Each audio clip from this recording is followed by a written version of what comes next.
Hello everyone, myself Kritika. Welcome back to Kritika classes. Okay, so आज के इस video में हम AU entrance exam, LU entrance exam और डीडीयू एंट्रेंस एग्जाम्स के लिए यहाँ पे मॉलिक्यूलर बायोलॉजी का इंपॉर्टेंट एमसीक्यू डिस्कस करेंगे। जैसा कि आपको पता होगा कि यहाँ पे हम कुछ टॉपिक्स में इंपॉर्टेंट एमसीक्यू डिस्कस कर रहे हैं, तो आज के हमारा जो टॉपिक होगा मॉलिक्यूलर बायोलॉजी का मिक्स क्वेश्चन होगा, जिसपे कि हम कुछ क्वेश्चन डिस्कस करेंगे। ओके, सो यहाँ पे अगर आप चैनल पे फर्स्ट टाइम विजिट करें, प्लीज चैनल को सब्सक्राइब कर लीजिए और बेल आइकन को भी हिट कर लीजिए, ताकि आने वाली हमारी जो भी वीडियोस होंगी उसके नोटिफिकेशन आप तक पहुंच सके। ओके, तो चलिए बिना टाइम वेस्ट के वीडियो को स्टार्ट करते हैं। सबसे फर्स्ट क्वेश्चन की बात कर लेते हैं, क्वेश्चन नंबर फर्स्ट की। ओके, क्वेश्चन नंबर फर्स्ट में क्या दे रहा है कि which of the following is a type of RNA involve in the protein synthesize. Okay, option दे रहा है SNRNA, RRNA, YRNA and DSRNA। क्या क्वेश्चन में दे रहा है कि टाइप ऑफ आरएनए में कौन सा प्रोटीन सिंथेसाइज में इन्वॉल्व होता है। तो जो इन्वॉल्व होता है वो बेसिकली यहाँ पे RRNA होता है। RRNA होता है, जो राइबोसोमल आरएनए होते हैं वो यहाँ पे बेसिकली इन्वॉल्व होते हैं। क्यों इन्वॉल्व होते हैं? जो प्रोटीन सिंथेसाइज होते हैं वो रिक्वायर करते हैं 3 डिफरेंट पार्ट में। जो यहाँ पे प्रोटीन सिंथेसाइज होते हैं वो बेसिकली यहाँ पे थ्री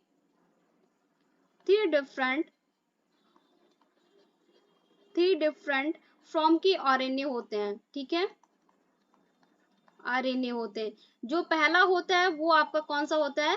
mRNA होता है, यानी आपका मैसेंजर आरएनए होता है। दूसरा जो होता है आपका tRNA होता है, यानी ट्रांसफर आरएनए होता है।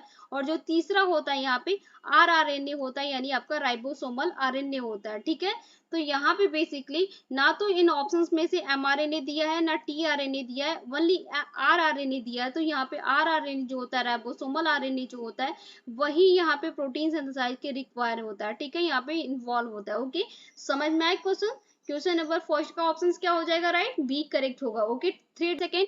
नाउ क्वेश्चन नंबर सेकेंड है, which of the following is the wrongly paired. Okay, option दे रहा है nucleic acid hydrogen bond, B में दे रहा है पॉलीसैचराइड ग्लाइकोसिडिक बॉन्ड, सी में दे रहा है प्रोटीन्स पेप्टाइड बॉन्ड, डी में दे रहा है फॉस्फोलिपिड फॉस्फेट लिंकेज। ओके, यहाँ पे दे रहा है कि कौन सा रॉन्गली पेयर्ड है। यहाँ पे रॉन्गली पेयर कौन सा होता है? तो देखो, जो रॉन्गली पेयर है वो बेसिकली न्यूक्लिक एसिड का में हाइड्रोजन बॉन्ड का कोई वर्क नहीं होता, तो ये रॉन्गली पेयर्ड है। क्योंकि न्यूक्लिक एसिड जो होते हैं वो डीएनए और आरएनए के फॉस्फोडाइएस्टर लिंकेज के साथ होते हैं, और ये मेजर टाइप के लिंकेज होते हैं। विदाउट फॉस्फोडाइएस्टर होते हैं, बॉन्ड होते हैं बिटवीन फॉस्फेट होते हैं एडसेंड यहाँ पे 3 डैश OH ग्रुप्स में होते हैं, सुगर मॉलिक्यूल्स में होते हैं। बैकबोन जो होता है इनका फॉर्म नहीं होता है। ठीक है, और इसमें जो न्यूक्लियोटाइड होता है वो नॉट बी एबल होता है attach to the bond from a nucleic acid में। ओके, सो यहाँ पे आप समझ में आई, यहाँ पे कौन सा होता है? यहाँ पे हाइड्रोजन बॉन्ड नहीं, बल्कि यहाँ पे जो डीएनए न्यूक्लिक एसिड में जो डीएनए आरएनए होते हैं वो फॉस्फोडाइएस्टर लिंकेज को यहाँ पे शो करते हैं। ठीक है,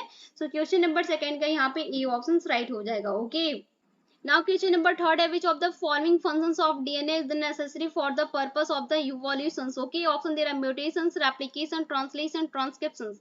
ठीक है, क्वेश्चन में क्या था कि डीएनए में नेसेसरी कौन सा पर्पस ऑफ इवोल्यूशन में फॉलोइंग फंक्शंस होगा। ठीक है, इसका फॉलोइंग फंक्शन कौन सा होता है? जो फॉलोइंग फंक्शंस होता है वो बेसिकली म्यूटेशंस होता है। म्यूटेशंस क्यों होगा? म्यूटेशंस की जो फैसिलिटी होती है वो चेंज करती है base with in the DNA की चेंज इन कोड्स को। किसको चेंज करती है? ये चेंज करती है इन कोड्स को करती है। ठीक है, और ये वीवल होते हैं एमिनो एसिड में और टर्न में लीड होते हैं सिंथेसाइज के डिफरेंट प्रोटीन्स में। और इसमें प्रोटीन जो होते हैं वो एग्जिस्ट होते हैं फिनोटाइप्स के कैरेक्टर के ऑर्गेनिज और डिफरेंट में फॉर्म में कैरेक्टर्स में। ओके, जिसमें कि यहाँ पे जो एक कैरेक्टर इटसेल्फ होता है लोडिंग फॉर द इवोल्यूशंस में। ठीक है, इन कोड्स में बेसिकली यहाँ पे ये चेंज होते हैं म्यूटेशंस में। तो क्वेश्चन नंबर थर्ड का यहाँ पे ई ऑप्शन राइट हो जाएगा। ओके, now question number 4 है, which of the following is not a component of the nucleic acid backbone। ओके, ऑप्शन दे रहा है nucleotide, phosphate group, pentose sugar और फॉस्फोडाइएस्टर बॉन्ड।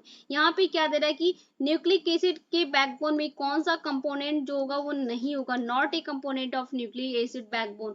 देखो, जो न्यूक्लिक एसिड का बैकबोन होता है वो मेनली कंपोज होता है पेंटोज फॉस्फोड, यहाँ पे पेंटोज फॉस्फेट में होता है। किस में होता है? न्यूक्लिक एसिड का जो बैकबोन होता है वो यहाँ पे pentose phosphate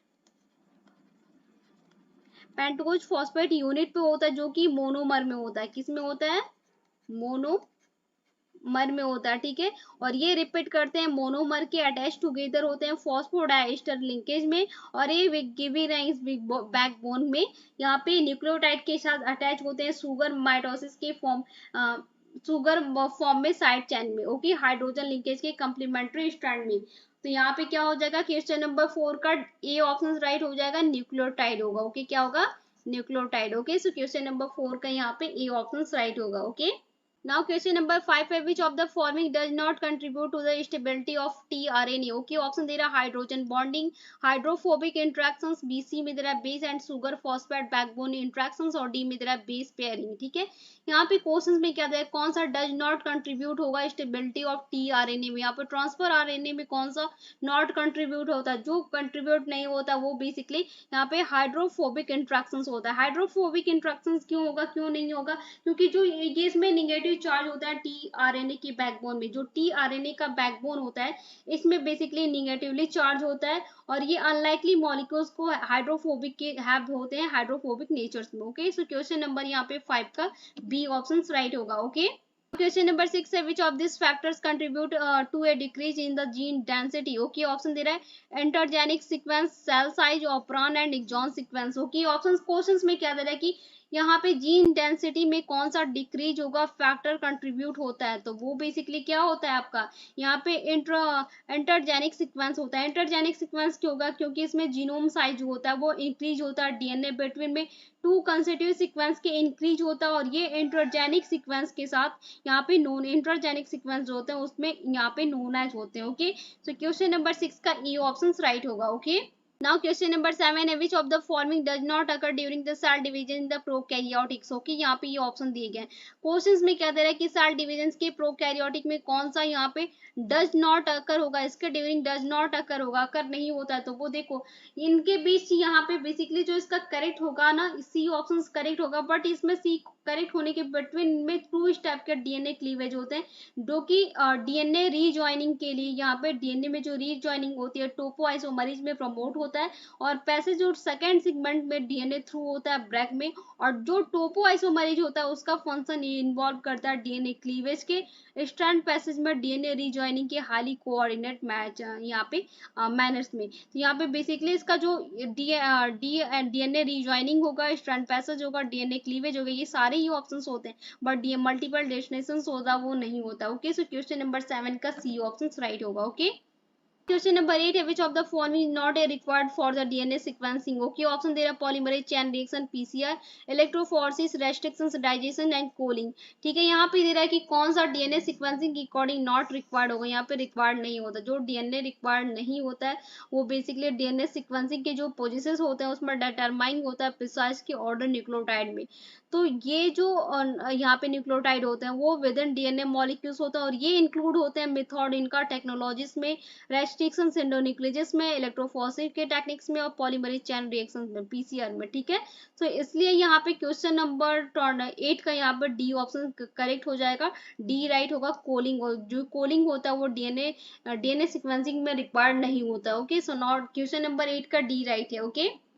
Now question number 9 है, through unusual pre-tRNA also undergo the splicing, which of the following help in the HIV? Okay, option दे रहा है यहाँ पे tRNA itself, endonucleases, स्प्लोसोम्स, और RNA polymerase exonuclease activity, okay.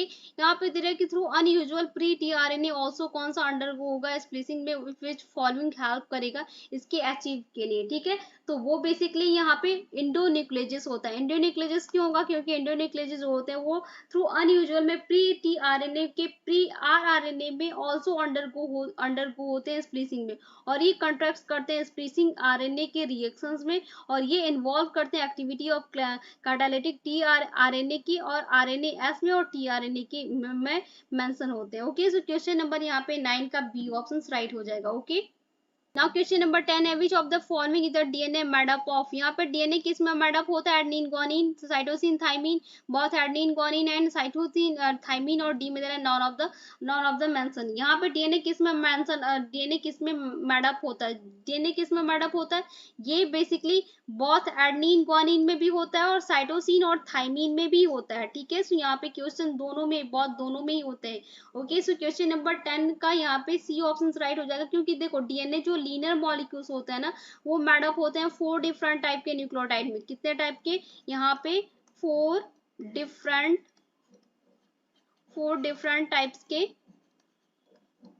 Types के यहाँ पे न्यूक्लियोटाइड बेस होते हैं, न्यूक्लियोटाइड बेस होते हैं, ठीक है, जिसमें कि एडेनिन होता है आपका, साइटोसिन होता है, ग्वानिन होता है और थाइमिन होता है, ठीक है। और ये डीएनए सीक्वेंस इन ऑर्डर को बेस अपीयर करते हैं, ठीक है। सो क्वेश्चन नंबर यहाँ पे 10 का सी ऑप्शन राइट होगा। ओके, क्वेश्चन नंबर 12 है how many unusual bases are absorb in the tRNA molecules. Okay, option दे रहे हैं यहाँ पे 1, 3, 5 and 0।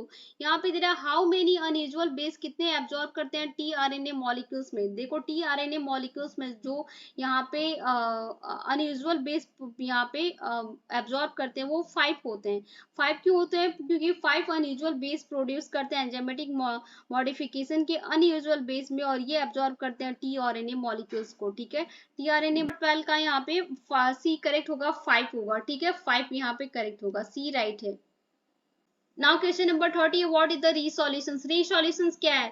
Exchange of DNA fragment, heterochromatin structure formations, regenerations of the duplicate DNA molecule, cleavage and the Holliday junctions.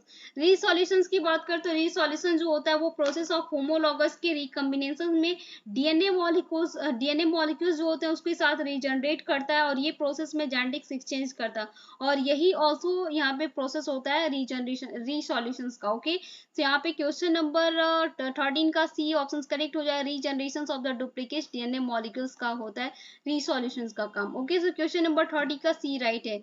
Now question number 40 है which of the following not true about the nucleotides. Okay, option दे रहा है energy rich molecules, monomeric unit, ubiquitous substance, और यहाँ पे दे रहा है नॉन एंजाइमेटिक मॉलिक्यूल्स। यहाँ पे दे रहा है कि नॉट ट्रू अबाउट कौन सा होगा न्यूक्लियोटाइड में, तो वो बेसिकली कौन सा होता है, नॉन एंजाइमेटिक मॉलिक्यूल्स जो होता है वो यहाँ पे ट्रू नॉट ट्रू अबाउट होता है न्यूक्लियोटाइड्स में, क्योंकि जो न्यूक्लियोटाइड होते हैं वो यहाँ पे एंजाइमेटिक मॉलिक्यूल्स में एग्जांपल्स में राइबोजाइम में, यहाँ पे कैटालाइज मॉलिक्यूल्स में ऑल्सो सर्टेन होते हैं, डेरिवेटिव्स होते हैं न्यूक्लियोटाइड के, सच एटीपी में, कोएंजाइम के ए में, न्यूक्लियोएमाइड में, एडेनिन में, डाइन्यूक्लियोटाइड में, इट इज इन सारी चीजों में यहाँ पे ऑल्सो सर्टेन होते हैं, और इनका इंपॉर्टेंट कैटालाइज मॉलिक्यूल्स जो होता है वो पार्टिसिपेट करता है वेरियस एंजाइमेटिक प्रोसेस को, ठीक है। तो यहाँ पे क्वेश्चन नंबर 40 का डी ऑप्शन राइट हो जाएगा। Okay, now question number 50, which of the following factor do not provide the to the separations of DNA fragment during the electrophoresis। Option दे रहा है size, matrix density, Chargaff rule और ethidium bromide. Okay, यहाँ पे दे रहा है कि which of the following factor, कौन सा फैक्टर डू नॉट प्रोवाइड होता है सेपरेशन ऑफ डीएनए में फ्रेगमेंट ड्यूरिंग द इलेक्ट्रोफोरेसिस में, तो वो बेसिकली आपका ब्रोमाइड होता है, क्योंकि इतना ब्रोमाइड की बात करें तो ये हेल्प करते हैं बेसिकली यहाँ पर डीएनए मॉलिक्यूल्स के विजिबल करते हैं अंडर टू यूवी रेडिएशंस को, किसको करते हैं, यूवी रेडिएशंस को करते हैं, ठीक है, यूवी रेडिएशंस को करते हैं, जो कि फ्लोरोसेंस की प्रॉपर्टी में ये डज नॉट यहाँ पर टेक पार्ट होते हैं सेपरेशन ऑफ डीएनए मॉलिक्यूल्स के ड्यूरिंग इलेक्ट्रोफोरेसिस में, ठीक है। सो क्वेश्चन नंबर यहाँ पे 15 का यहाँ पर डी ऑप्शन राइट होगा। ओके, सो इसी के साथ यहाँ पे मॉलिक्यूलर बायोलॉजी का हमने 15 क्वेश्चन डिस्कस किया। सो आई जस्ट होप कि यहाँ पे आपको ये वीडियो पसंद आएगा। वीडियो पसंद आएगा तो प्लीज वीडियो को लाइक कीजिएगा, और यहाँ पे किस नेक्स्ट टॉपिक या यूनिट पे आप यहाँ पे एमसीक्यू करना चाहते हैं तो आप प्लीज मुझे कमेंट सेक्शन में बता दीजिए, फिर टेलीग्राम पे भी बता देंगे तो मैं उस टॉपिक्स पे यहाँ पे आपको एमसीक्यू प्रोवाइड करवा दूंगी। ओके, सो यहाँ पे अगर आप चैनल पे फर्स्ट टाइम विजिट करें प्लीज चैनल को सब्सक्राइब कर लीजिए और बेल आइकन को भी हिट कर लीजिए, ताकि आने वाली हमारी जो भी वीडियोस होंगी उसकी नोटिफिकेशन आप तक पहुंच सके। ओके, सो मिलते हैं जल्दी नेक्स्ट वीडियो में, तब तक के लिए thank you, thanks for the watching.